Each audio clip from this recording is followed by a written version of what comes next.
a duty pistol for Austrian military. Shut the you little baby. You said duty, man. I hate you so much. It was made as like a duty pistol and whatnot.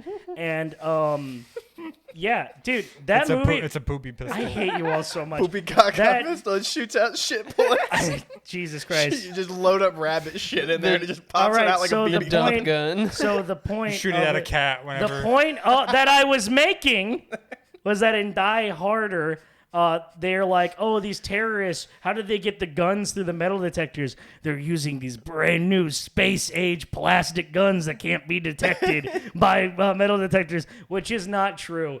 Because a fucking Glock is a metal barrel and the bullets are metal. And isn't the slide metal? Like, I know my sister's No, it's Glock. polymer. Okay, then what the fuck? Why does my sister's Glock have a They a should metal have. They slide? should have used the TV remote that's off screen in every movies that lets them hop universes and go to the other movies and hang out with the characters. And they should have gone to the X-Men world and got the plastic. The plastic plastic guns. Okay, yo, so How the fuck do those work? no, not that.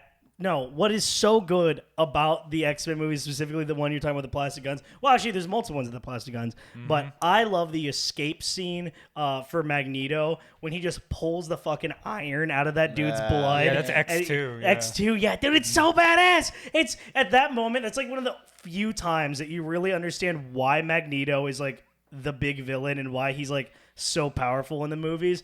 Because he turns it into these like spheres and he flattens it into a disc and he starts walking across of it and just shooting it through people's skulls when they come by. Yeah. It's insane. It's like, it's literal god shit. Yeah. You know, it's funny. What? I didn't mean to make the connection. I wasn't trying to do a segue. Yeah. But you know who produced X-Men 2? Oh.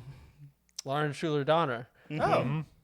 She's married to Richard Donner, Oh, yeah. who Yeah. directed Superman. Who directed which is the Superman. movie we watched. And those X-Men movies were directed by Bryan Singer, who would later go on yep. to direct Superman Returns. Superman Returns. And So- would also go on to commit crimes. Yeah. Horrific crime. Horrific crimes. So, yeah, today's episode, as we just said, is Richard Donner's Superman 1978.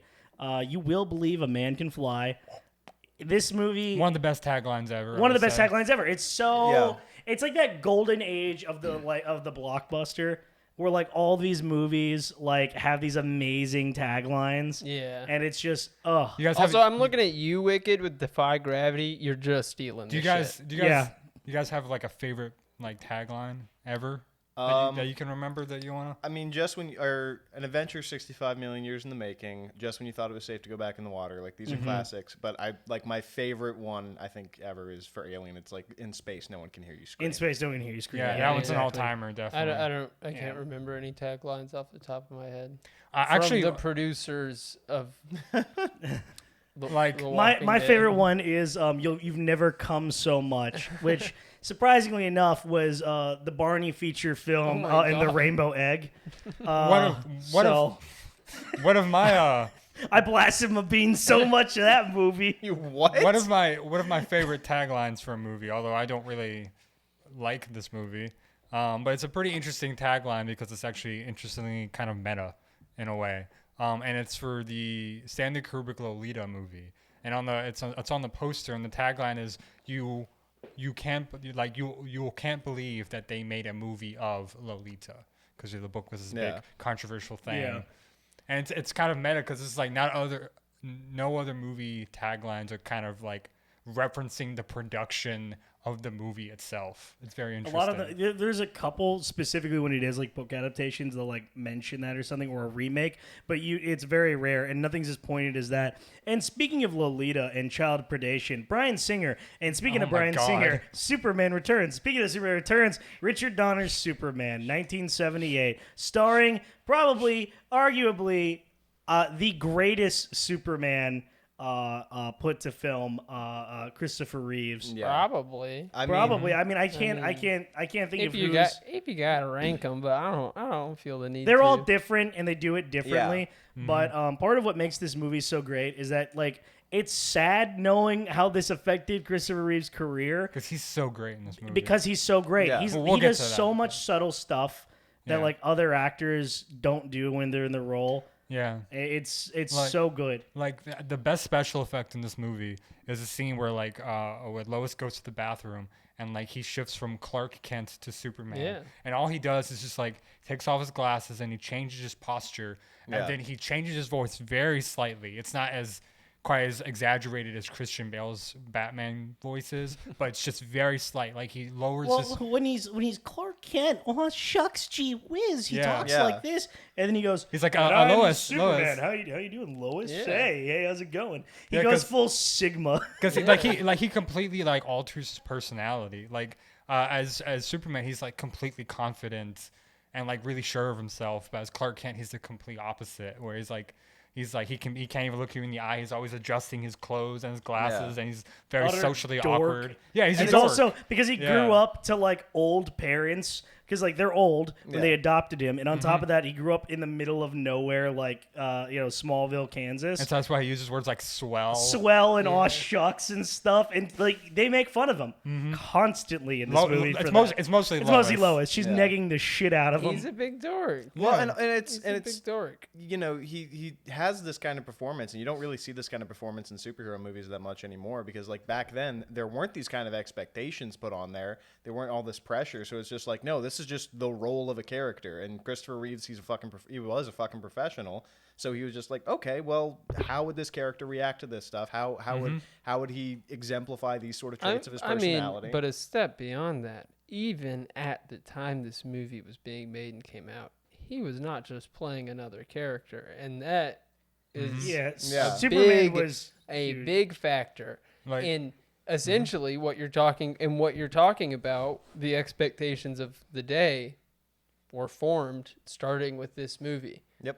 There were other things that were before this, for example, the 60s Batman movie, but that was just kind of a It's also it was a spin-off of the TV show. And the George Reeves serials too. yeah, but, I mean, then you're going back to serials, and I don't know. I don't think about the serial era all that much. It was Serial's just- era acting was more like commedia dell'arte, where it's like these Yeah. archetypes that they Well, perform. I mean, I've watched some of them. They're all right, and they're not bad. That's just I also meant just like in the sense that like Superman was able to stay in the public consciousness because the Yeah. comics were such Yeah. a big thing, and then The you also- serials were a and then the huge part of and, that, and the and the serials were so Fleischer popular. cartoons. Yeah, it was so popular. and- well, I mean, the Fleischer cartoons, and then Super Friends in the 60s, and I mean, Mm-hmm. cartoons and comic books and cups and mugs and T-shirts and parades. Yeah, I and- mean, it was like it's like from the modern context, we could easily think of this like, oh, the superhero zeitgeist wasn't as big as it is now, and so like this is probably not as big a deal. But when you back then, it was almost a bigger deal that they were doing a Superman movie because comic books were like at a peak. Comic books were Kinda. like at like a peak. Like a popularity that they had not experienced since the 40s. They're experiencing it again in the 1970s, which Isn't would that eventually. considered the Silver Age of comics, right? There's, Or is well, that the Bronze Age? see, that's going back because a lot, and that's the thing, a common misconception that like Superman, the movie, invented a lot of the stuff for Superman, No, and yeah. it didn't.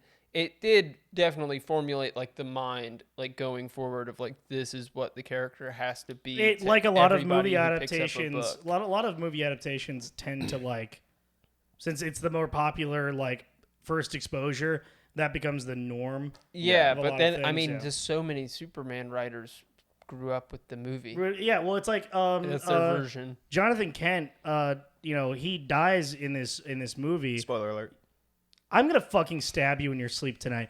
Pa Kent dies in this movie of a heart attack, which everyone points to as like one of the big key factors in like what makes Superman Superman. He says it in this movie. Anytime people have discourse about Superman, they say it all the time.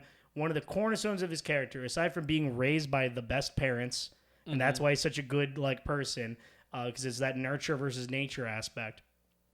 But it's also the fact that like the first lesson he learns through that is, despite all of his power, he can't save everyone. And that's a great lesson to learn, but he could have saved his dad.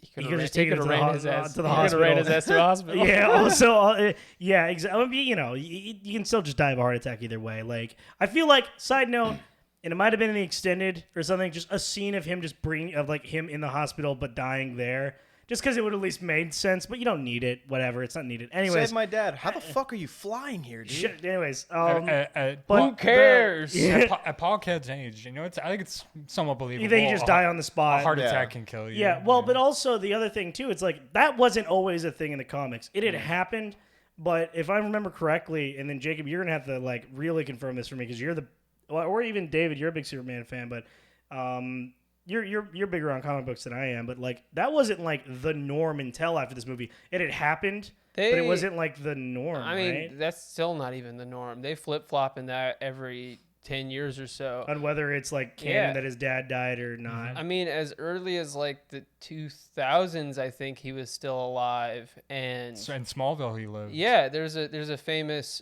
panel of Superman and Pa Kent having a beer together, and it's an adult Clark Kent, and it infamously got changed to soda. Oh yeah, To them having a soda together. have a little sody pop. Because Superman can't drink beer. He That's should. bad. Well, it wouldn't. It's not like it would really do much to him, anyways.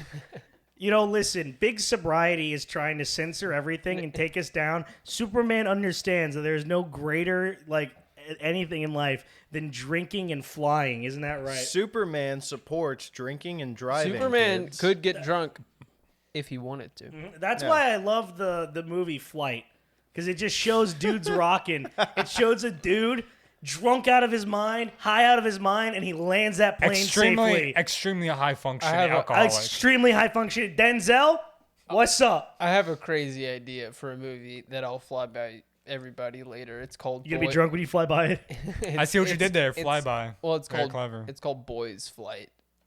Like Boys Night, but it's called Boys Flight. It's a Okay. really It's No, just he's told me about this one. we're just vibing, getting drunk on our way to Vegas, and then we just silly goofy mood, hijack a few planes, and then fly to certain locations.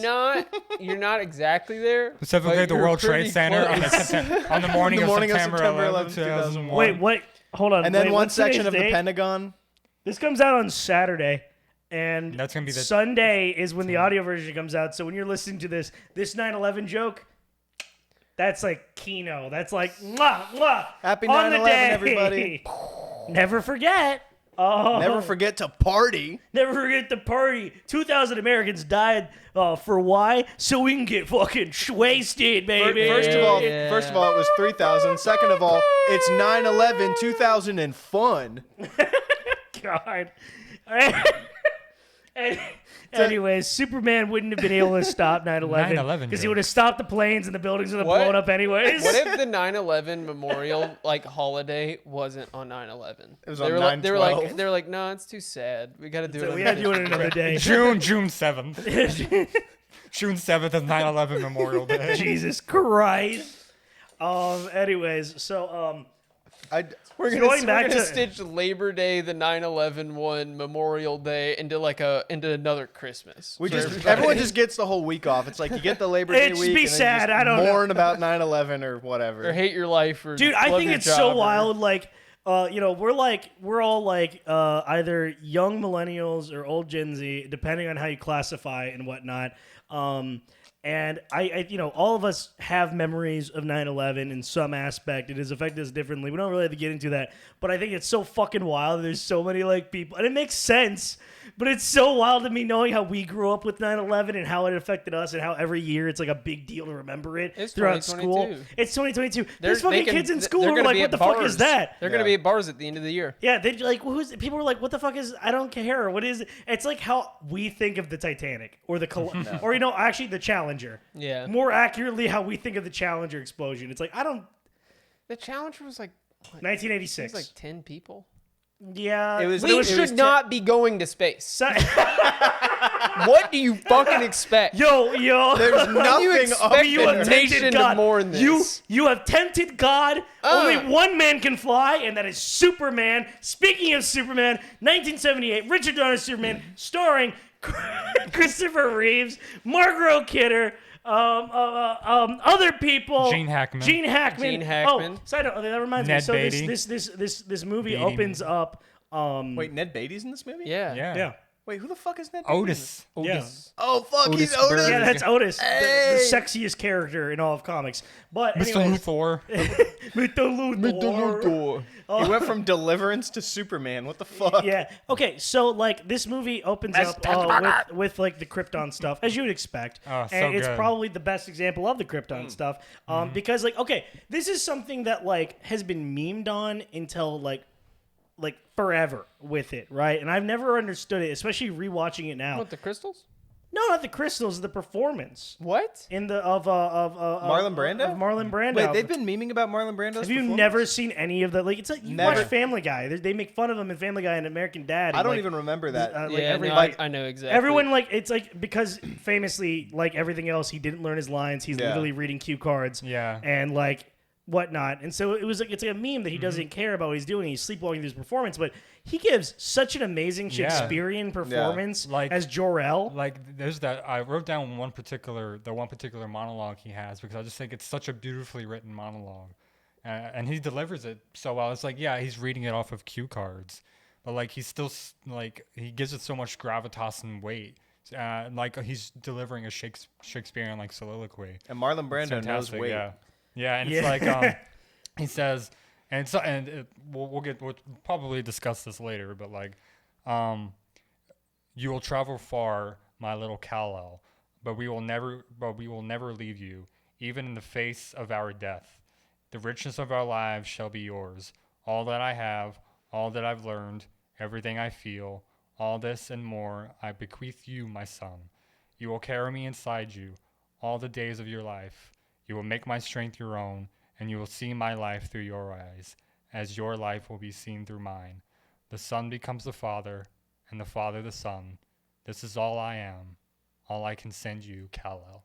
Yeah, no, And that's it's like- gorgeous. Yeah. Yeah, and Yeah. just and it's kind of ironic, I guess, because Superman famously, of course, created by two Jewish men, and then the origin of Superman is kind of similar to Moses, put in a basket, sailed down the river. Yeah, and and a lot of people like tend to agree, and like in general, like it's an interpretation that like Superman serves this kind of like Jewish power fantasy, especially in his origin being like Moses, like you were saying, like he's the babe who goes up the river and whatnot, and is adopted by another family. And becomes like a hero and a savior. And an yeah. icon. Yeah, exactly. And I do think another thing that's interesting about that is of this particular monologue that I just quoted. It sounds like something that came not from like the Torah or anything, despite its kind of a Jewish origin. Sounds like it's coming more out of the Bible. Yeah. Which sort of goes into this whole thing of like it may have been the creation of two Jewish men, but it's since then I would say been adopted fully by like a lot of Christians in this country. Yeah, because Insertionism. Yeah, because Yeah. the The whole idea of thing- like he's the what is it? Yeah, the whole thing about Truth, justice, and the American way. The- They- the whole- Which the American way shit didn't even happen They until like started. the 60s, right? They started modeling him after Roman architecture in the 1950s because of. Well, actually, that was not the 50s. That was from the 60s to the 70s, and it was inspired by Roman architecture because of the white flight movement. Yep. And It a got- re-embracing of white culture. I've Yeah. heard That things. checks out. I remember reading like papers and shit saying that at a certain point, Superman, who was originally he was like just kind of like an athletic guy, like he wasn't super buff or anything, but at Yeah. a certain point he started going more into the depiction of like the Ubermensch and like the Nazi Yeah. ideal of the perfect Aryan. Well, side note, Ubermensch is not a Nazi idea. They just co-opted the term. Yeah. Ubermensch is Yeah, a yeah, Jewish yeah. idea. Yeah. Oh, it is. Yes, the Ubermensch is like the ideal person. I just it doesn't. I hear it sounds German and I think like Ubermensch is an expansion. Like to be a mensch is to be a good person. You're a mensch. You're a guy. You're that guy, right? you're a good Ubermen- you're a good fellow. You're a good fellow. To be an Ubermensch, you're like the best guy. Yeah. And now the co-opting of that The term, bestest fellow. like oftentimes Nazis did, they co-opt terms from people they persecuted Yeah. against, use it against them. Ubermensch means, it's them saying they're better than that. But Yeah, Yeah. I've been playing a lot of Wolfenstein. They throw around the word Ubermensch a lot, so my brain the wires getting crossed and shit. Wolfenstein fucking kicks ass. So what were you saying? Because you just abandoned that thought. Yeah, so back to Superman. Yeah, Yeah. no, but I remember like reading papers about how like eventually Superman, just because of like the general pop culture status and the powers that be at DC sort of saying like, hey, put Superman in this direction. Like, he starts off as like Jewish power fantasy, champion of the working class, threatening to like kill the owners of mines if they don't pay their workers. Generals for sending soldiers to war. Killing generals for sending soldiers to war. Like, He's like literally threatening. people doing their Yeah. jobs. Like just jobs that he viewed as evil jobs. That were evil jobs, and then at a certain point, they were like truth, justice, and the American way. That shit did not happen until like the 50s or 60s. Nope. Well after Combat. It was the creation of that it was fucking during character. during the Cold War. And that the important thing to remember is that these were broad general stories that just had socialist themes to them, and then in like the 50s and 60s he became like a character equivalent to Bugs Bunny, and he was essentially just Bugs Bunny. And then in the 70s they sort of repurposed him, and then he became the character that we know, and they never like made him right wing. He's never been a right wing character. They've always known that they can't take him that far or anything, but it's the symbol that he represented. Where when those first comics were coming out, to kids, he was a hero of the working class that might mean a better tomorrow. But in the 1950s, they were being sold toys, and in the 60s, 70s, and late 70s, and then the 80s onwards with Reagan's presidency, they were being sold a lot of toys. Yeah, a lot of toys. A lot of toys. We'll never forget. Yeah, I mean, the farthest right they could officially push Superman, unless it's like a dystopian story. Canon wise, the farthest right they can push him is like some fucking ineffectual liberal. Yeah, because like you look at like what is it I mean you one of the more base things he did is still also a lib shit thing. It was at the 2000s during the Bush administration. He's like, I'm no longer an American. Yeah, he renounced denouncing his citizenship. his American citizenship. But that was a thing that they gave him in a comic book during the Reagan presidency, and it was like a thing to be like, oh, everybody's on the same team, and the team's America, and everybody knows who the enemy is. You can look around the country. You'll notice them immediately. They don't look like you. Which is ironic given how Superman himself is an immigrant. There was literally like a poster in I think like the 40s or 50s of like, it was a Superman like PSA poster. It's like if you see someone like discriminating someone against like their race, their sex, their creed, their religion, you say that shit and you stop them from doing it because it's un-American. And it's like the sentiment of like, okay, you shouldn't do it because it's un-American. You should report that shit because it's fucked up and shitty. But it still is like that's Superman saying you should do the right thing. Well, yeah, but also if you look at like a lot of like working class and socialist like leftist like movements and like iconography at the time in America, they had to, because we are America and we are so brain broken. They always had to kind of lean into the patriotic side of it. No, I get why they did it. Patriotic But thing like, to do to not be racist. I think we might be going a little too long on the before, and so I just want to go ahead and pose a little conversation starter for each of us to go around and just give your general thoughts on the movie, whether or not you liked it, didn't like it, what your thoughts were. Well, let's start with Jesse first because we rarely start with him, and then we'll come this way around. Awkward pause for the edit, I guess. It's that's like I don't know. I love Superman. Like as much as I shit on, comic books and superheroes and all that shit, Superman I genuinely love, just unabashedly, just pure passionate love of Superman and the character and what he stands for. This movie, there is so much to love in it, and there's so much I do love in it. Ultimately, I feel like maybe it was just I was too hyped up, but I was just kind of like, it's alright. It's because we lost the coin toss and didn't get the extended edition. Side note, audience. No, I wanted to watch this it, edition. Jacob and I both were voting for the 45-minute extended edition. And then these two fucking losers, these cuckolds, said, no, let's watch the theatrical. Mr. Donner says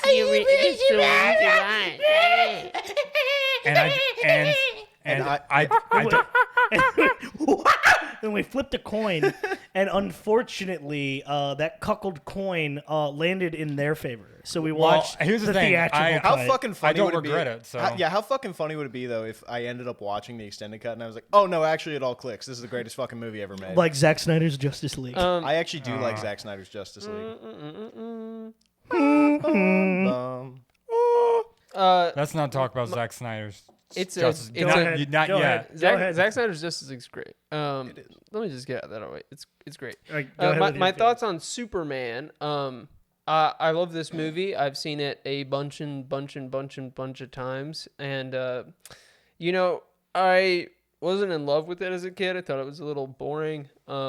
And I just think that it's like it oscillates. Where sometimes I'm really into it and jazzed to watch it, and it's got everything I want. And this time, you know, it hits all the notes, but every time I watch the movie, there's something different that I want it to focus on, and it is sort of like Titanic, and it starts as an epic drama and then goes to a coming of age story, and then it goes to this romance, and then it goes to this action adventure movie, and I love all that stuff. And part of why this is an amazing movie, and part of why it's on my list, is that it contains all these things and becomes this instantly iconic and enjoyable film for just about anybody who watches it. But on the counterflip, if there's any of that stuff that you like specifically more than the other stuff, there's just not a lot. There's not a lot of time because It evenly does a lot block out. all at once. Yeah. And it's like it's a jack of all trades, master of none. Yeah. Like it does everything decently well, but if you want one specific thing out of it, you're not going to be as satisfied. Yeah. And that kind of goes into a lot of how I feel about the movie. I think it's damn near a perfect superhero film. You know, I think it hits every It's note. the superhero. It's like the super. You know, it broke the. It created the mold. I was say Yeah. broke It the is mold. the mold. It is the pretty much. mold. It is what It established a template. It established a template that pretty much everything would do. You get the origin in the beginning, you have the tragedy, the yada yada, and then you have them becoming a hero. You have them get their first suit up moment. You get them saving the girl. They get all that cool stuff, but it's also got so much more in it. Like Gene Hackman being Lex Luthor, I still think genuinely he is probably one of the best depictions of Lex Luthor we've gotten outside of animation. Because I think honestly, the Justice League animated show and just our Superman the animated series version of Lex Luthor, that's kind of in my head perfect Luthor because he's just menacing enough, he's plotting enough, but also he's got the thread of good in him, or he's like got a little bit of good. He's a little suave in that show. He's Yeah. suave, and that's kind of the Very Billy 80s, Zane. and that is the 80s and 90s version of Lex Luthor when he becomes a businessman and politician. But this one is right on the cusp of that, where he's like, this is right when he's starting to become a businessman things, but he's still a mad scientist, and Yeah. like this, it's so. Gene Hackman's so good in it because like Lex Luthor is so plotting, he is so smart, he's confident in himself, and there's so many points where he is able to just like figure out things immediately. Like you get how competent he is, but for some reason he chooses to have these losers work for him that ruin his plans. Otherwise, if it wasn't for that, if there was a couple other Lex Luthors he was working with, everything would go perfectly. Yeah. Also, I don't know. I think like the emotional core of this movie is very strong. You know, you really get that like he's just like a kid from Kansas who's Yeah. trying his best, trying to do best by his Yeah. dead father and everything. You got some weird cosmic shit where it turns into 2001: A Space Odyssey for a 5-minute monologue Yeah. after his dad dies, and he goes and creates a Fortress of Solitude, and he talks to his other dead dad, which really cool, trippy sequence, really good. The weird face mold. Yeah, and I think a lot of people, like, I really like this movie, and I think a lot of people our age, or even younger, especially younger, are avoidant of something like this because it just seems so alien to what they're used to, even though it is formulaically very. Funny. Yeah, I see what you alien. did there. But it's like I think it's so refreshing. It's so lacking in any cynicism. Yeah. That's my favorite part of this movie. It just fully gives itself to the vibe. Yeah. Well, and that It doesn't. Yeah. well, I mean, We'll let's David have his, expand, his- and it's his piece. David. David, tell us. I think I mostly agree with basically parts of what all of you are saying. I will push back a little bit on the whole thing of like you said it was a jack of all trades but a master of none. I think it's a masterful in a lot of in a lot of significant ways. Like I think the romance between Lois Lane and Superman is perfect in this movie. Margot Kidder is everyone always talks about Christopher Reeve, and yeah, he's superb in this movie. And it's just like it is a crime that he did not become a huge movie star, and this movie and these series kind of ruined his career, which would become a kind of a curse, I guess. But that's a different conversation we'll probably get to later. But Margot Kidder is so good in this movie, and she is like his equal in pretty much every single way. And in all the scenes with them are great because they have such natural chemistry, and it's something that most like superhero movies, outside of although those movies have their flaws, definitely, Emma Stone and Andrew Garfield in the Amazing Spider-Man movies, I think, are close when it comes to like the two romantic leads actually having like really great chemistry. Which helps that they were fucking at the time. Of that Yeah. Yeah, I'm movie. about to say, like, And they were an actual couple at the time. I don't think Yeah. Margot Kidder and I don't think Christopher so, no, Reeve as far became as an I know. item. No. But they were just so great together. And they're just professionals. yeah. Yeah. And I think, as you were talking about earlier, I agree with what you said with like Gene Hackman's portrayal as Lex Luthor. I think he's still one of the best Lex Luthors. Yeah, it's a very different Lex Luthor, but that we have now. But that's an accurate representation of what Lex Luthor was in the comics in the 70s. He's kind of like this real estate, like a Donald Trump real estate kind of tycoon type guy, even if his plan is nonsense. Taking over the world on his Donald Trump shit. Yeah. R.I.P. Mac Miller. I mean, and for the time, you have to remember, people are going to watch this movie and be like, oh, wow, these special effects are really corny. It's like, well, yeah, now we have the benefit of digital effects. But at the time, this movie was groundbreaking. Like, for example, the end of the movie when he is turning the earth backwards to reverse time, which is not how that works. But it doesn't matter. That apparently He's going through a portal. Yeah, no, Yeah. He's when he's going that fast backwards, he's not reversing time. He's going back in time. Is the thing. Sure, but it doesn't matter. I'm It's not like gonna, when the I'm not Flash gonna does talk. it. I'm not going to talk about the physics of this movie going back because in it doesn't matter. It really Obama. doesn't matter. Anyway, that ending, the movie wasn't actually supposed to end that way. That ending where he like spins the earth backwards was supposed to be the ending for Superman 2. However, the studio really liked that ending. They really liked the effect that they kind of put it at the end of the first movie, which is weird because the second movie also ends with him just doing that again, which is kind of lame. The Richard Donner version. Yeah. But I won't get into that right now. But like, I just think this movie is, when I think of superhero movies, this is like the definitive one. Oh, it's so And it's just like- it's so No. good. No, that it's- first also You know, the it's still the it's best. so reserved. This is as what I well. think of when It's- I think of a fucking superhero. It's still the Yeah. best, far and away. It's the best Superman movie. I mean, it's the first one they ever made, and Yeah. they still have yet to ever touch it. Yeah, and I think a lot of it too goes to like how reserved it is. I mean, it's like what, like Like, if 40 I- minutes before if you I- first see if- Superman. If I were to give you a see like him properly do anything. maybe a top 5 of like best superhero movies like of all time, I don't know if I could do a proper ranking, but like Richard Donner's Superman obviously is in there. Sam Raimi's Spider-Man 2, maybe Christopher Nolan's The Dark Knight, Logan, and then maybe Ang Lee's Hulk. Maybe I put that in the great top one. 5. But to Notice how there's to no ro- MCU movies. roll it back to the romance between Superman and Lois Lane. It's amazing. It's one of the Yeah. absolute standouts of the movie. Yep. And when I say that if you like a specific thing more than others, I don't mean to say that there are other things that are lacking. I just mean like You wish there was more of it. yeah, I love the Krypton stuff. I more or less really like the him growing up in Smallville stuff. I love the crime fighting montage. Yeah, and Yeah. and then you get to the Superman and Lois Lane, Clark Kent at the Daily Planet, and that is the stuff that I love. It is just perfect. It's amazing, and it is just a crying shame to me that their relationship is so much more founded through all the other movies. Yeah, like and this is just so 'cause, little of it. Like, yes, we talk about the chemistry of them being so good as like romantic leads when it comes to like specifically when he's Superman. And they're like, I think the scene we all think of is like when they're on the rooftop and when they're flying, is because that's the most you get of it. Yeah.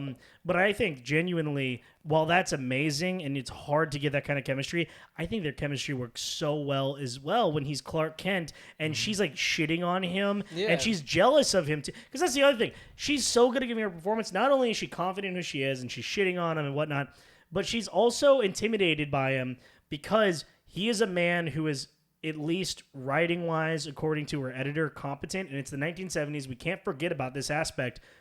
She's a woman in a Yeah. respected position at a newspaper in the 70s. Very rare to happen, and she herself knows that can be taken away at any moment. And Clark Kent represents this like threat to her. He gets put into her column immediately.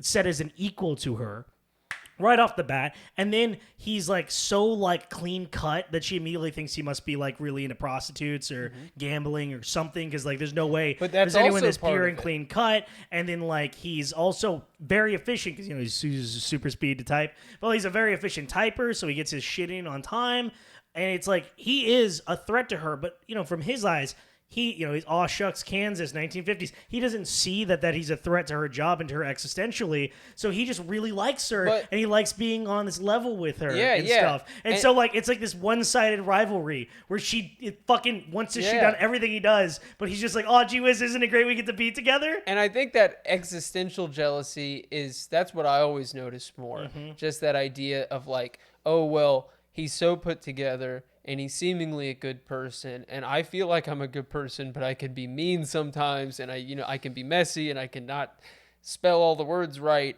and this guy somehow does it, and he's all put together, and he might not be as good of a writer as me, but he's almost, and And he's a man. I'm a little pissed off. And if that's not Superman to a T, is just Yeah. this paragon of morality and virtue that you're supposed to look up to, and at a certain point, it's like, well, can I be as good as Superman? No, you can't, because he's fucking fictional. But in the context of this story, it really works for Lois Lane's character. All I mean is that like you get that wonderful scene of Superman and he drops her off, and then he goes and he dresses up as Clark Kent. Lois! and he- Lois! We have our date! We were supposed to have a date. Yeah, and that scene is so wonderful. And you just get to see so little of her interacting with Superman again after that, and her interacting with Clark again after that.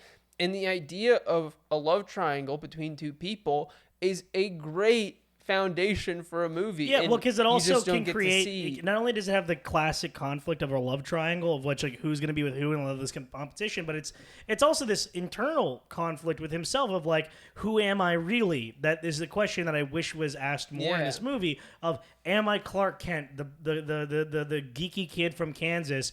Or am I Superman, the perfect guy? It's- Which one am I? Because she loves this, but I don't feel like I'm that all the No. time. I feel like I'm this. The love triangle between two people is something that Joel Schumacher would famously bring back in Batman Forever. True. And- true. And this is ultimately gets down to this is the definitive Superman movie for me. So I just want it to be longer, and I wish we watched the extended cut because I wanted to see him do more stuff. I want to see him do more stuff, and I want to see more stuff happen in the world because this is the definitive film version of that for me. And the sequels never really hit it the same way. Jacob, I swear, if I watch the extended cut and I like it so much more than this movie, I'm gonna fucking scream. I mean, it's not like It's- I mean, more it's- or like it's- less. I mean, it's just an assembly cut. I just That's want to really what it see is. more of it. I get that. Yeah. Yeah. Side it's note, like- sorry, go ahead. Well, you say like this movie's sort of jack of all trades, master of none. I would disagree slightly. I think Well, real quick, I'm the one who said that in relation to what he said. Right. So, side note, technically no one really said that. Technically no one really said that. Regardless, I think one place It's that this, irregardless. I'm gonna fucking stab you all in the goddamn face with a knife. The one place I think this movie absolutely excels is the performances. I cannot think of a single fucking weak link in this movie. Christopher Reeves, he just is Superman. Like, I know Yeah. it fucking ruined his career and it sucks, and I'm sorry to hear that. People named Reeves playing Superman don't have a good track record, but like, just fucking kills it. He just absolutely fucking kills it. Margot Kidder kills it. Gene Hackman kills it. Otis fucking kills it. Fucking like Ned Gets Not me horny every time I see him on screen. There's literally, I cannot think of a single You- performance in this movie. That Otis was is bad. the definition of I'm goofy, so she let me hit.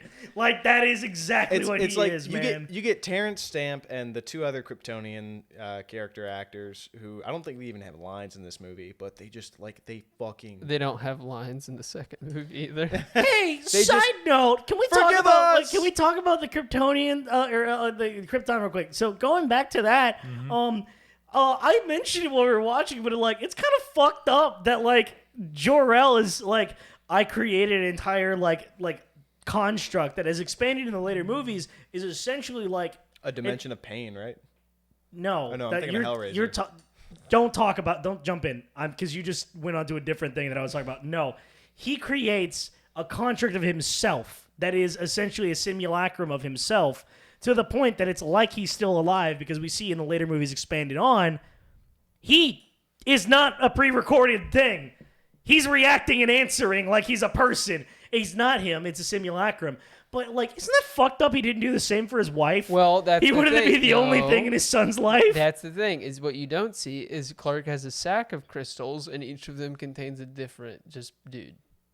You're fucking me. Is that a real thing? I mean, that's not explicitly shown in this movie, but that is what happens in literally every Superman story ever. He finds a crystal that has his mom, and then he finds a crystal that has his uncle. And then he finds a crystal that has his dad's bookie. Yeah. Well, Randy, if that's what you want, then watch the Richard Lester version of Superman 2, which has his mom show up in a bunch of those because they couldn't get Marlon Brando back for reshoots. Yeah. True. So they changed it. However, if you watch the Richard Donner version of Superman 2, you see Marlon Brando again. It's crazy how this movie really is in so many ways just a far superior version of Man of Steel. We never get to see a Ma can't get freak nasty. Yeah, we never get to see it freak nasty. We never get to see her busted down. She doesn't get dicked down sexual style. Get busted down sexual style. Oh, side note. Yeah. Back to the thing I was saying, because I was back on the Krypton thing before we get off of that. Because I was wanting to bring this up earlier. You know, it's a we mentioned it when we were watching it. It's like a really good disaster movie in that moment. Yeah. And I mentioned it's probably because it took inspiration by what was a big blockbuster like trend in the 1970s.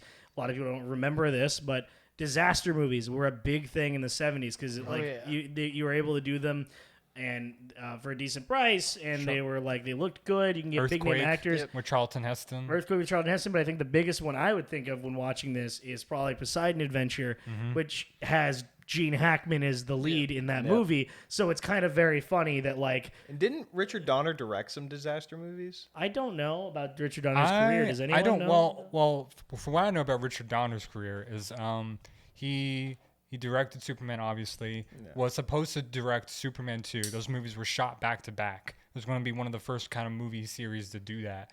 And they got about 3/4 or about halfway of way shooting Superman 2. But then he got in a big fight with the studio, and he was fired and was replaced with Richard Lester, who famously directed 2 Beatles movies like A Hard Day's Night and Help. Yeah. He directed those 2 Beatles movies. Richard Donner should have done the Paul Schrader thing and just walked into the studio executive room with a fucking revolver and been like, "I'm sorry, you want to change what in Superman now?" And all the changes of Richard Lester went and reshot most of the movie. There's still, if you watch the theatrical version of Superman 2, you can actually see which scenes were directed by Richard Donner and which were Richard Lester. Yeah. But Richard Lester did do the rest of it, and you can definitely compare and contrast when you watch the Richard Donner cut of Superman 2, which I will still say is the better version of Superman 2, even though it's not 100% his vision of the movie because he couldn't finish it. Right. He doesn't have the footage. Yeah. But Richard Donner also did all 4 of the Lethal Weapon movies. Holy shit. Hang on. Wait, what? Yeah. Was supposed to direct the new one,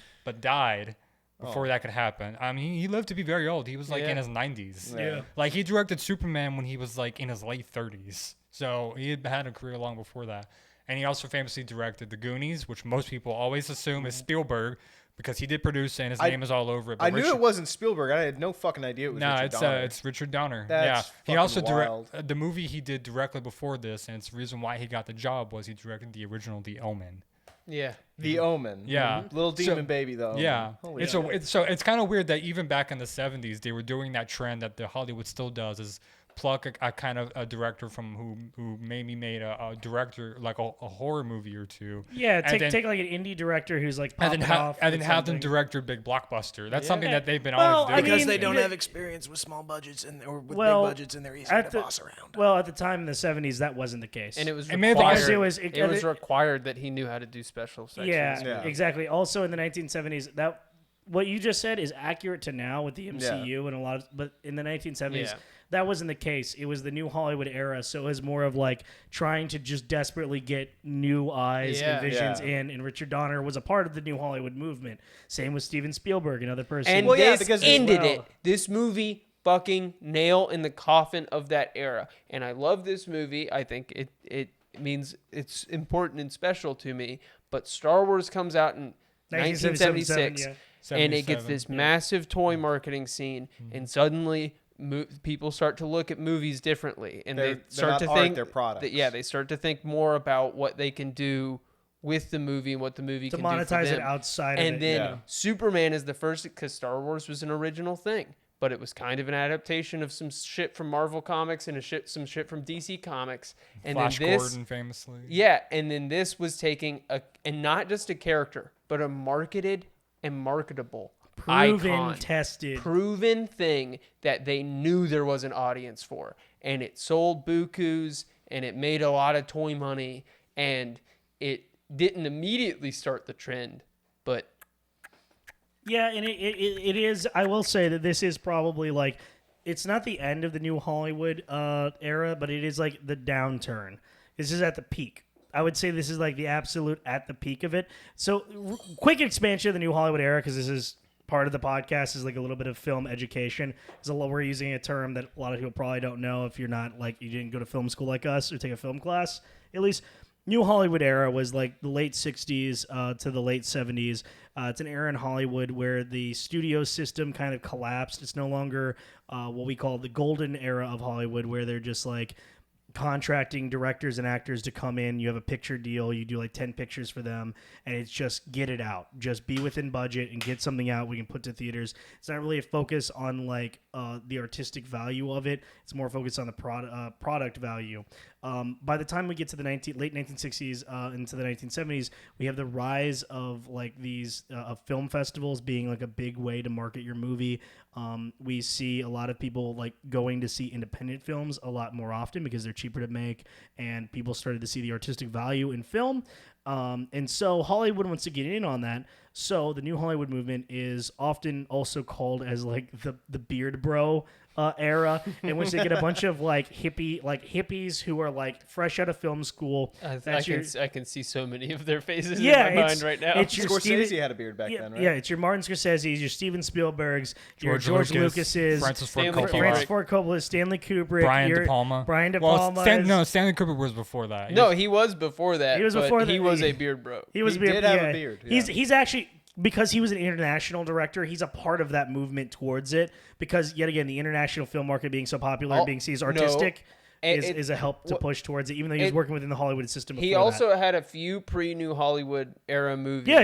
that Spartacus is one of them. Yeah, that are considered part of the classic Kubrick canon. But he also had a bunch of movies from before that people don't really consider the Kubrick canon. Yeah. Well, it's because as much because it was more work for hire stuff. But there's also stuff before that as well that like it's because he worked for like Pinewood Studios and like he did British films, Yeah. which was already kind of in this mindset of like the artistic side of film being marketable. He was able to do stuff like that. But anyways, so Richard Donner, as we mentioned, he was a part of this movement as well.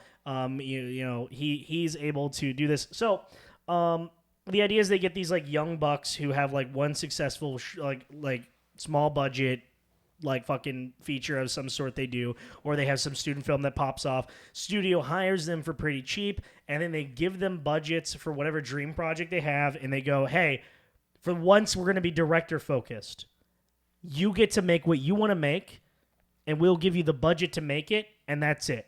And that's all they really cared about, is can you be within budget if we give you the budget and make it. And they experimented for about 10 years, and it went really well. Some of the greatest classics, a lot of movies that are on this list are from that era of Hollywood. But yeah, as Jacob was saying earlier, it is marked pretty much by Superman 1978 as the downturn. And it continues a little bit into the 80s with people like James Cameron and stuff like that. They're on the cusp of the end of Hollywood. They're still trying to replicate Star Wars with that stuff. Yeah, no, exactly. That's what I'm saying. But like the idea of pulling these small directors who did nothing before and giving them money. Even before Star Wars, there's a little indie movie you guys may have heard of called Jaws, which a lot of movie critics at the time slammed Spielberg in that movie for basically being the death knell and what was like this booming sort of renaissance in Hollywood. Yeah, and we'll talk about this. Looking back on it, that movie was literally the invention of the blockbuster. And we'll talk about this more when we get to Jaws because it is on my list. But those critics are wrong, and they should all burn in hell and die. Looking back on it, they were just wrong. They were just actually wrong. Yeah. Yeah, I mean, they always are. Well, yeah, New Hollywood is an interesting movement. It's also yet again Zack like Snyder innocence. the American rise of auteur, which we talked about auteur theory before on the podcast.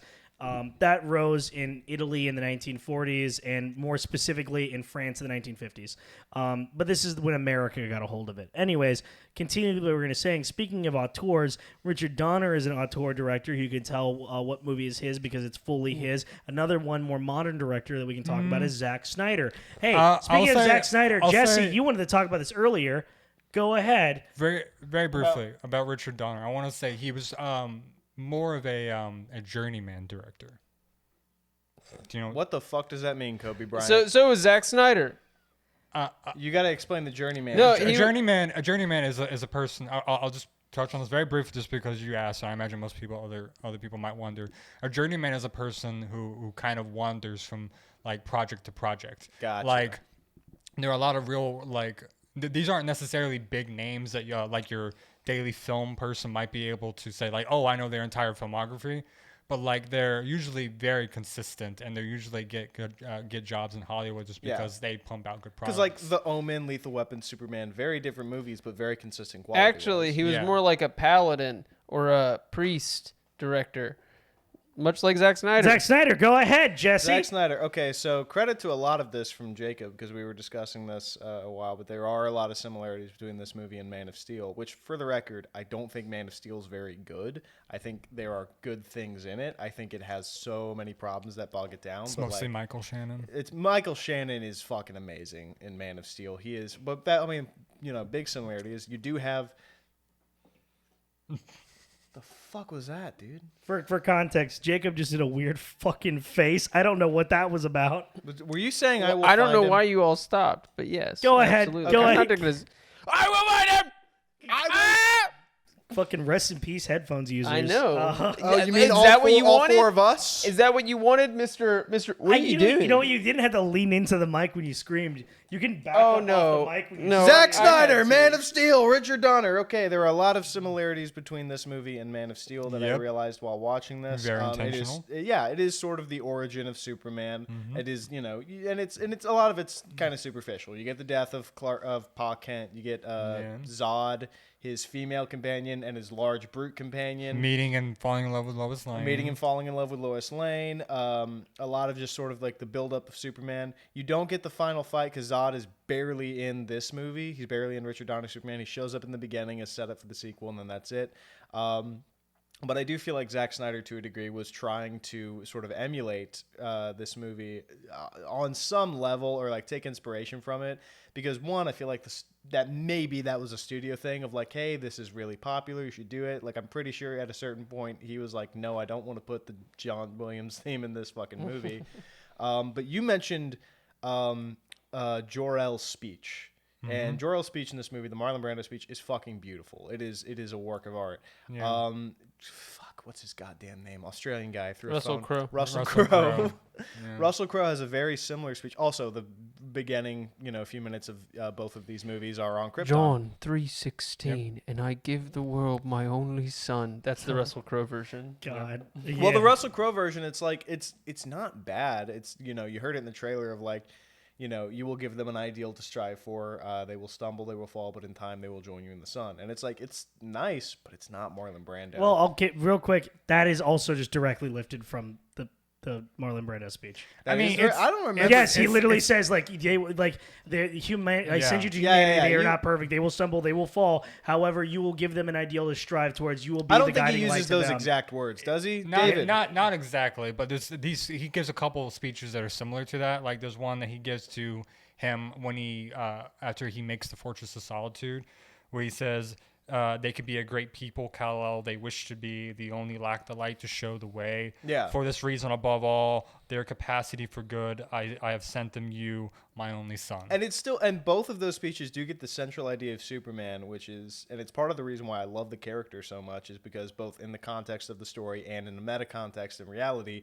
Superman is meant to be this ideal. He is meant to be this like ideal that you strive towards. He's meant to be, he's kind of like a Bible verse. He's meant to teach you moral lessons, meant to make you live a better life. meant It's to like, be- this is what it's like to be the best person. He's meant And to it's be like I can't be this. but aspirational. Exactly. And that's Yeah. and that's what's so good about Superman, and that's what's so good about this movie. And Man of Steel doesn't do this at all, but what this movie does is the first Superman shit you see him do, he's like not fighting an alien monster, he's not saving the world, he's like getting a cat out of a tree. That's not the first thing. The first thing, he lifts a helicopter out of the Yeah. sky. Yeah, but there's that great That's scene still- where he saves still, the cat. Yeah. Still, he does save the that's- cat. I'm just saying, He like, does that's save not the the first cat, thing. but he stops like a helicopter disaster. He's stopping like smaller scale stuff. Yeah, but it's like yeah. there are no superhero movies I can think of where you get something as simple as like Spider-Man, No Way Spider-Man, Home yeah, does that. Spider-Man, you get some of that. The Spider-Man No Way Home kind of The does some of that. Incredibles. He literally saves a cat. There's out like of a tree. montage of like all that kind of shit. I mean, he literally saves a cat. Yeah, out I of a tree. fucking know. Yeah. Also, You want to use that as an example? I mean, I'll just bring up. Well, that. and the fucking the Raimi Spider-Man movies do that too, and personally, I think they do it better because they do it in each movie. Oh, You I'm not see saying. him I'm do just the friendly saying, like, as Spider-Man. much as you want to hate the MCU movies and shit on them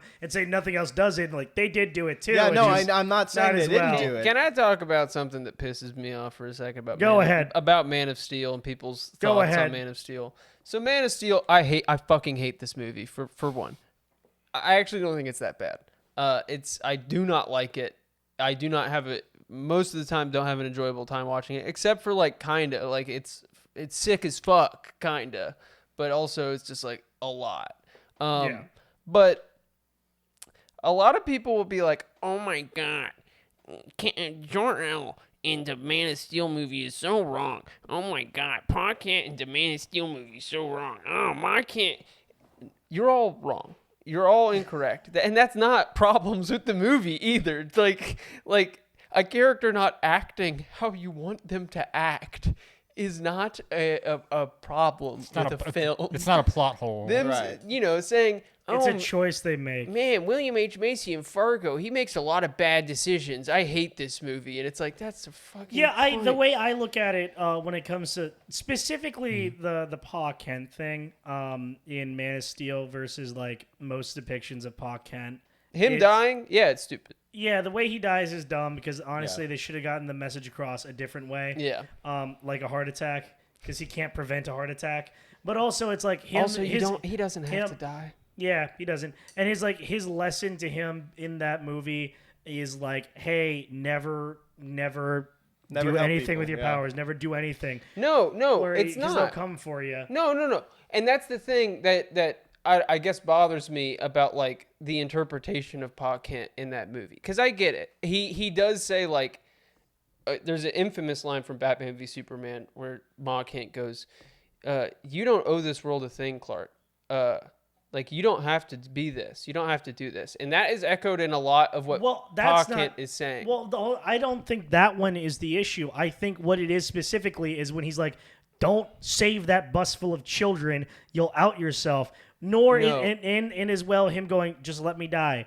No, It's fine. Don't he's- just let me die in this he's- tornado." He's not saying that Clark, and they literally go through that in the movie where he's like, "Well, what should I have done? Let them die?" And he's like, "I mean, that's not what I'm saying." He's not telling him he shouldn't have done it. He's saying, "Look, you did the right thing, but you do have to take this seriously. Like Yeah. you can't just You have to be more careful. you can't. I you can't just do think whatever I you get want. that aspect of it, but I feel as though him dying in the tornado and telling him, "Don't save me," is undercutting that point so much. No, because that feel is like that no. undercuts it. That's his way of saying, like, look, I am okay with dying to give you a normal life, so that way you can have as much time to figure this out as you need to, because you should not be expected to save everyone from a tornado. If they find I out that get- you can do this, this will be your life. I get that. I just think that is poorly done because I think No, the thing I that agree. people- It's poorly done. Yeah, I think that the problem people have with the Ma Kent thing later on about MV Superman is stupid because what she says there exemplifies why they raised him right and why he is so Yeah. good. Because, okay, while I love the whole, like, with great power comes great responsibility that Uncle Ben says to Spider-Man, his whole, like, motto and why he does what he does, it's a great sacrifice to himself. While I like that, I like the idea more that it's you don't owe these people anything. But in spite of that, he still Yeah. does it all. And well, Like she goes, I'm- "You know I'm you don't not- owe me." He goes, "I know." I'm and not- that's because they taught him right. That like I know I don't know them anything, and he tells and it's like she knows that, and it's like okay, well he's being a good person. I'm not arguing spite of with, that. with the tornado thing at all because it is Yeah, just yeah, stupid. that's dumb. Number one, he would not have gone to get the dog. Farmers would not go to get an animal. They don't view them as they don't view them as no, people. but what I'm saying with that is but- that is why I think most people have the contention with it, and that's why the message that I agree with you on is being delivered poorly though, or at least undercut. I'm specifically talking about the arguments that people are making where they say no, Superman should be expected to be a hero. Oh yeah, those people don't get the character of Superman. Yeah, no, I see a large amount of people making this argument. Yeah, of like, yeah, no, yeah. he does owe the world everything actually because Yeah. this is his home and he has to save us. Yeah, no, he owes no one anything. That's the point. That's why he does it, though. Yeah. He doesn't owe them anything. He chooses to do it out of the goodness of his heart. That's what makes him so No, good. He not doesn't even- do it not even- obligatorily. It's because it's the right thing to do. Yeah. Much like Jesus. People expect What a Superman transition. to solve all their problems for them without them doing anything. And They need to pull Well, you themselves just up try they to by pull their themselves up by bootstraps. their bootstraps. Yeah. No, but like there's a ton of parallels you can draw between Superman and Jesus. Zack Snyder does it all the fucking time. And also a lot of Greek mythology. Yeah, Greek There's mythology. a little bit in there too. And I mean, famously, or primarily it's like Flash Gordon and I mean, shit. I mean, like, famously, this is a sci-fi famously, guy. the 1996 or 1997 Disney version of Hercules pulls a lot from Yeah. Superman, which itself was pulling a lot from. Well, it wasn't like Greek it was. mythology. It was pulling from stuff that was pulling from Greek mythology. Yeah. But like, Yeah. they were very open about it. They weren't trying to reinvent the wheel. They weren't trying to yeah. invent No, the he's a- superhero. They Yeah. were He's an just like, archetype. He's an archetype. they were just like, it's a cool guy who helps people. He's got Yeah, but I kids mean, to like die, that. he's got so, superpowers. but like the thing is, like, I think like the biggest core. I'm not saying of, they like, weren't the- geniuses. Yeah, That yeah. absolutely. Yeah, they I were. think the biggest core of Superman, more than anything, is as we said, it's that he has all this power in the world, and that he helps people because it's the right thing to do. And in the instant, and I think one of the best examples too is in the comics. Any instance in which he loses his powers, he still puts his life on the line to help people, Yeah. even when he has no power at all. And he is just a normal person. He still strives to help people because it doesn't matter what power he had. It's the fact that he's just raised right. You know what I think Yeah. part of the His problem real is power was good parenting. with Superman movies now is Superman's almost 100 years old. He's closer to something like Sherlock Holmes than something like I'm trying to think of a character from like the 90s. SpongeBob. Yeah, or Deadpool. Yeah. He's SpongeBob? SpongeBob from the 2000s. Maybe late Yeah. 90s. No, 1999. 1999. Taylor, Yeah. yeah. So, like, he is closer to Sherlock Holmes than SpongeBob. Yeah. Yeah, it's pretty wild when you think So about it. you can't just do it and throw it out there and expect it to make SpongeBob money. You gotta, and even SpongeBob, it's like think about something that came out actually this year. I can't think of anything. You gotta update things for like modern like sentiments and ideas, and you need to expand on them in more interesting ways. And I think like with Zack Snyder tried to do that with Man of Steel, and there's aspects No, he of. didn't. Yes, he did. I don't know if he tried. He focused more on like the xenophobic angle and like the reality of America now I should versus say, America guys, then. we're not and- giving the genius who was the screenwriter proper credit, which is David S. Goyer. You shut your goddamn Okay, mouth. anyways, The true Just- genius. No, I behind- the- Randy, I get what you're saying. Because yeah, like, it's just it's taking that story of Superman but putting it in Right, like yeah. like oh, what would happen realistically now? And it's I get what yeah, you're the saying. U.S. government would be like I don't think oh, they did it effectively, No. but I do. No, get no, what I you're don't. saying. I'm Right. not defending No, the no, movie. no, I'm not just saying saying you the are, yeah. sentiment behind it is that. I guess I should make it clear. I was trying to make a snide comment about how Zack Snyder could not have been in. Like, you cannot get the read that he was attempting to modernize Superman. I think he was trying to do something, and I think he did succeed at that. And honestly, I kind of like it sometimes. What- He gets me on the well, right day, okay. and I'll really He did fucking Can get we something. agree on one objectively good aspect of Zack Snyder's Superman, Man of Steel? And that is flying has never looked cooler. Yeah, Yeah, the flying scenes It's so fucking rule. cool. I like it's so the scene- and you know what? And speaking of the tagline of Richard Donner's 1978 Superman, "You will believe a man can fly." I feel like that's what was in Zack Snyder's head. What can I do to make someone believe a man can fly more? Also, Sonic Boom. The goddamn fight scenes. Just like seeing somebody move in super speed in seemingly real time. And beat the shit out of yeah, someone. and also when him and Zod are fighting, I've watched that fight on YouTube probably 1 trillion times. I have no people. Also, horrible lines. Like one of the lines from Superman, "You're a monster, Zod, and I'm gonna stop you." I wrote a whole thing in a paper about how that is one of the worst lines in a contemporary blockbuster because all of the information delivered is completely obvious. It's been already also, delivered the fact to the that the audience. villains of Man of Steel and Richard Donner's Superman have the same idea of a real estate scam. You destroy. It's ultimately a real estate scheme in some way. which is also the plot of Justice League. And Superman Returns. By the way, It's all terraforming. Why is there all- terraforming in every it's fucking always a Superman? I love how Lex Luthor's plan is essentially get fucked California. Hey, you know what I gotta say? You know who's actually one of the best Lex Luthors? If you say Kevin Spacey, because he's a monster. Yeah, okay. Because he's a monster. No!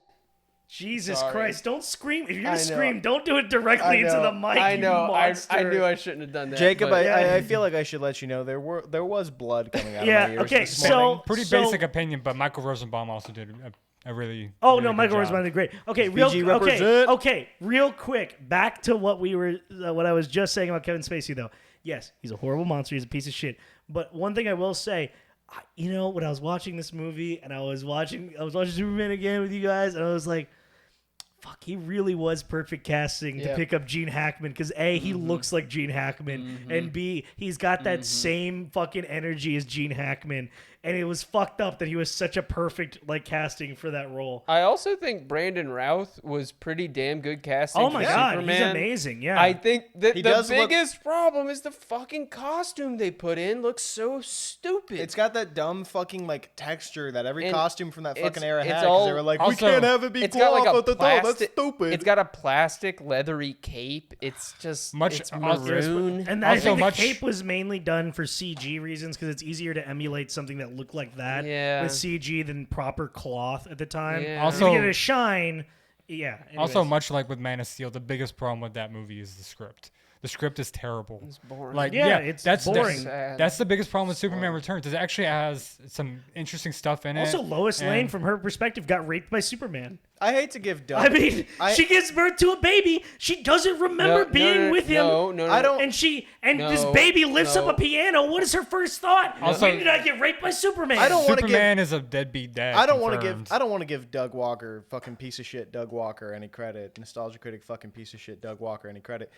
They do look 16, and it's incredibly fucking distracting because it's like, if this is supposed to be the same characters from the Christopher Reeve movie, why do they suddenly look like they are fresh out of fucking college, high school maybe? I don't know. I think Brandon Yeah. Routh looks appropriate. He looks. I think he looks just like Christopher Reeve. I like Brandon Routh. I think he looks he's good in that remarkably movie. like Christopher Reeve. And I It think him being ageless is fine. I mean, but Superman. Yeah. I don't remember who they got for Lois Lane, but she can't did remember. look. She did look. Quite She young. did, yeah. And she Yeah. also Zendaya. didn't really look like Margot Kidder. Which is weird because yet again, Kevin Spacey and fucking Brandon Routh look That's so why much. they casted them. That's why they casted. They look so much like their counterparts. It's insane. And I mean, that's another example of that Superman having a kid thing. That was something that was thrown into that movie, and people were expecting it for years in the comic books, and it finally happened, and it's probably never gonna go away from now on. Yeah. They might kill him, but Superman will Well, I mean, always be a dad. Yeah, I mean, At this point. hasn't it at this point right It also now in is the like- comics? Didn't he take over as Superman for right now? Yeah, as So- of now, so but Clark also can retire. it's perfectly reinvented the character because, like Sherlock Holmes, he's not really a relevant guy anymore. No. He's not like. I love him, and I would love to see somebody really. I think there are obviously compelling stories to tell with him, and I love to read them, but not a lot of people are necessarily into that. Yeah. But the idea of having that guy as your dad, and that's the shadow that you're living under, that's more relatable to some people. also- Funny enough, that's why Netflix released a actually surprisingly fan popular, not ratings popular, but not review popular Netflix show called or movie called Enola Holmes. Yeah. About his little sister Yeah. played by Millie Bobby Brown. Millie Bobby Brown. I watched it. It was okay. I'm a huge Sherlock Holmes fan, Also- so what you're saying with that, I mean, it's yeah, relatable. And that's why he- House MD also, side note, is probably one of the... Henry Cavill's actually the connection between. Oh, yeah, those Henry two. Cavill, Yeah. he plays And Sherlock Holmes. in Also, that, but, yeah. going back to Superman's son, canonically bisexual representation. What's Yeah. up? Superboy. Yeah, anyways, but yeah, no, and so, like, Enola Holmes does that, but like it's something else that like shows that like modern audiences like those archetypes and those characters, but done slightly different or a different environment or something different. Yeah, something a you take. twist. It House needs a House twist MD now. is Yeah. Sherlock Holmes. I mean, Holmes House. Fucking his he lives in 223 Baker Street. I mean- his best friend is what's his name in House? Dr. Hudson. Is it It's Hudson? Hudson. Yeah, yeah. Because instead Yeah. of Watson, it's And- Hudson. Well, Well, there's Mrs. Wait, is Hudson it too. Baker who's- Street or who's- Bleecker Street? No, I'm thinking of It's Dr. Bleecker Strange. Street. You also you also get shit like the Robert Downey Jr. movies, Which does Sherlock, it differently because the it's a TV Guy show. Ritchie. Yeah. There's like Guy Ritchie aren't movies there are a lot like of two fun. other like Elementary or Elementary something? is great, by the way. Everyone should watch that show if you like Sherlock Holmes. Sherlock It's Holmes has great. been adapted so Yeah, many and So then times. many Yeah, there's- well, and I then think there's that's that- just what Superman needs, and they kind of figured out that fresh that's take, worked. yeah. Smallville ran for 10 years, and it was just Superman in high school. And there Like, have been so many cool like movie pitches that different directors have had for Superman over the years. I'm just I'm like gonna I rip want to my see head like off apparently throw it in the sea. Matthew Vaughn had a great pitch. I know. Apparently his pitch for Superman I still think is the best. I know. Yeah. Like from what I remember, it was gonna be like the Fleischer cartoons. It was gonna be Yep. set in the 1950s. Period piece. Darren Aronofsky wanted to do the exact same thing as well. They both wanted to make the same kind of And Superman then movie. I, Which would've I been don't so remember. cool, And they I don't said- remember which one said this, but they said they wanted the Metropolis and they said to look like the film Metropolis. Yeah. Like really kind of Art Deco and kind of stuff. Yeah, that sounds really cool. That's Also, probably Art- connected to the Matthew Vaughn one, but him and Darren Aronofsky had apparently similar pitches going around at the same time, and guess who they picked? Zack Snyder. Snyder. Also, Zack aren't Snyder. they I currently like him. I like the guy, but aren't they currently like working on a Ta-Nehisi Coates penned Superman movie starring Michael B. Jordan as Clark Kent? Well, Or- the Michael B. Jordan thing. no, the was Michael B. never Jordan confirmed. one. No, the Michael B. Jordan thing is confirmed, and it's a TV show for HBO Max. Man, what? Or maybe just HBO at this point. But the Ta-Nehisi Coates Superman movie is a Black Clark Kent movie, and that would not have Michael B. Jordan in it. That would be Okay. a different So guy. they're separate things. Gotcha. Two different things, yeah. Damn. Michael B. Jordan said explicitly he does not want to play a Black Clark Kent. He wants to play Val Zod. Which I is mean, hilarious. Yo, pretty fucking fresh, dude. I don't know. I like all these these possibilities of these interesting ideas we could have gotten, and I do think like We'll get there. I think Superman Returns is one of those things. Going back to it a second time, it's like what we were talking about, that like return to the Fleischer style or like the serial style, and like making the like very retro and like living in that. They didn't go far enough with Superman Returns because it's like they made it a direct sequel, but they didn't Kind like of. kind of. Yeah, Well, it's supposed to be set like 5 years. yeah. However, Well, it's still a direct sequel. It's It's set just 5 years after whichever Superman movie you decide it's set after. yeah, but the thing is like it's meant to be in that series. yeah. It's meant to be Kind the of. that Richard was, Donner series, that but was, it doesn't that was go. always a weird decision. Yeah, but it doesn't go far enough to really go. This is the 70s. Yeah. Yeah. We are in the 1970s. For some reason, it's like It's not. vague. It's That not. is- suppo- that no, is- it's not supposed to be the 70s. That is the one thing I'll say about Superman Returns, that it has that sort of timelessness. Yeah, to it. It's it- like you feel like it could take place at any No, point during Superman the 20th Returns century. takes the assertion that the Superman movies of the 70s and 80s are not set in the 70s and 80s, that they're set in a I timeless know, world. but what I'm saying, like, that's dumb. Yeah, I agree. Because rewatching this movie, there's no question that this is the most 70s thing ever. Yeah. When you're walking through the fucking Daily Planet and you see all the big fucking collars. Everyone's smoking cigarettes. And, Every- and the it's- typewriters. Yeah, it's incredibly 70s, and it's very important yet again to like the character of Lois Lane, like what we said before, her biggest conflict, her biggest drive. It's what is it, 9 to 5. Yeah. She's just a character straight out of 9 to 5. Yeah. Like it's the same vibe, and it's a real shame. And it's like I'll give it credit that while it didn't lean into the fact that it was the 70s, it decided to do a timeless thing. at least didn't do like what Daredevil did and like a lot of fucking like superhero movies did at the time, where they're the most early 2000s cringe fest. Aggressively lean into to the decade. point that they're just like they're just me up. wake me up inside. Just fucking Alexis. Just I like, wish we got a Superman movie They're like putting, that. they're So putting new fucking metal bad. and they're also putting like pop punk in there. I mean, just imagine. if you Where's just- Clark Kent's Dude, teenage just years in a teenage- drug den? you know, listening teenage- to no, fucking Deftones. No, shut up. Superman, teenage years. He wakes up and he's late for class, but he's got to get there without using his serious speed. And he just goes, "I'm just a kid, and life is a nightmare." By Simple Plan, the next movie that came on the wheel. That's why I told you to shut the fuck up. You screamed at me for that? Yes, you dumb bitch. It was a segue. It's a it was segue. His masterful do you know, segue. Do you know how long I've been? I grabbed this notebook to figure out, remember what the movie was. Since then, I've been trying to lean towards it, and you almost took me away from my segue that I have spent the past 10 minutes building towards. That's why I yelled at you. You stupid bitch. You stupid bitch. Oh. You understand? You make my job so fucking hard. I Hey. love being alive. I really God, do. I will fight you to the fucking death with a broken bottle. I swear to God. I love you, Randy. I don't know what Simple Plan is about. It was on David's list. Speaking of, I don't know what Simple Plan's about. I don't know anything it's about. Two- David, quick, without giving any spoilers, just like two very brief things before we end here. One thing I want to say, if you've never read, David must have the last laugh. obviously, definitely.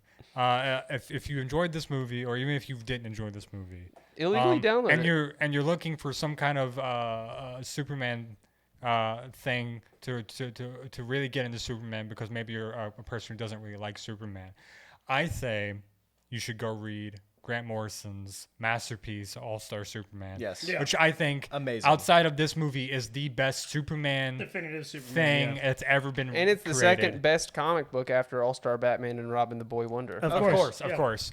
And okay, I just wanted to say that very briefly.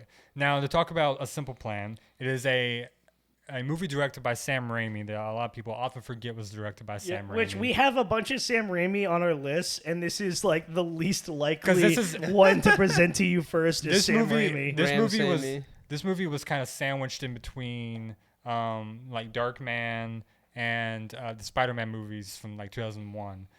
Where he was kind of Sam Raimi was in this weird period in the 90s where he was kind of became a director for hire because he wanted to kind of Speaking of that journeyman aspect, he wanted to be he wanted to be more successful because he was looking at his friends like Coen brothers who were being very successful.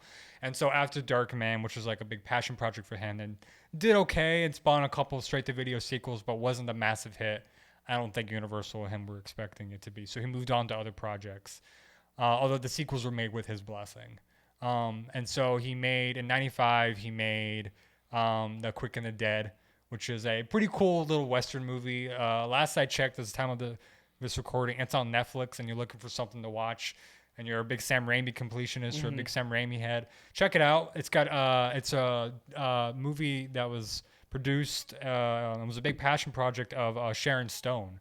And she actually was the one who hired Sam Raimi on that movie because she had saw Army of Darkness and was a big fan. And then he does, after that movie, he does Simple Plan, which was his attempt to try to make a Coen Brothers-esque thriller. And I'd say it's a very, I won't say too much about it after this. I'll just say it is a very good companion piece to Fargo. who stars in this movie? It is a Bill Paxton, R.I.P. Bill Paxton, and he's a legend. Billy Bob Thornton. They play siblings in the movie, and they're great. And yeah, that's Okay, And so- yeah, that's all. That's all I'll say about it. So, A Simple Plan. What year was it? Do you know? It was 96 or 97. I wanna 96 or say. 97, A Simple Plan. If you want to watch it ahead of time, which I recommend you do, It is- it is available on HBO Max right now. Currently, I'm sure you can rent it for $2.99 on YouTube and Amazon or Amazon like you usually can. Make sure to watch this. This wonderful podcast if you can on YouTube. Make sure to hit the subscribe button and hit the bell notification down below to get notified whenever we post either a full episode on Saturdays at 12 p.m. Eastern Standard Time, or alternatively doing YouTube Shorts. We've been trying to put those out recently too. As well, you can listen to this if you're an audio listener on iTunes and Spotify, Amazon Music, Google Play. I recently realized that we are on there. I looked at the analytics. We got a few people who listen to us via Google Play. So, Damn. yeah, there's that. Shout out to those people. Yeah, if you do listen to us on those, follow us on those. Give us 5-star reviews. That's a free way to We help us need out. them Google playlists. We need those. I need a Google Play listens. Anyways, thank you all. Good night.